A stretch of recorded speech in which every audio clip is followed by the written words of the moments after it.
చిత్రం స్వయంవరంతోనే సంచలన విజయాన్ని అందుకొని ఆ తర్వాత చిరునవ్వుతో అందరినీ నవ్వించిన వేణు ఇప్పుడు సినిమాలకి దూరంగా ఉంటున్నాడు. కెరియర్ ఆరంభంలోనే వరుసగా విజయాలు అందుకున్న వేణు ఆ తర్వాత అవకాశాలు తగ్గడంతో హనుమాన్ జంక్షన్, అల్లరి అల్లరి వంటి పలు మల్టీస్టారర్ మూవీస్లోనూ నటించాడు. ఎన్టీఆర్ దమ్ములో నటించినా పెద్దగా అవకాశాలు రాకపోవడంతో రామాచారి తర్వాత సినిమాలకి దూరంగా ఉంటూ సొంత వ్యాపారాలు చేసుకుంటున్నాడు.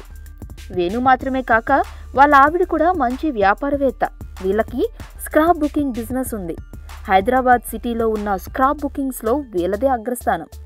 హైదరాబాద్తో పాటు చెన్నై వంటి పలు ప్రాంతాలలోనూ వీళ్ళకి బ్రాంచ్లు ఉన్నాయి. చాలామంది సెలబ్రిటీస్ వీళ్ళకి కస్టమర్స్గా ఉన్నారు.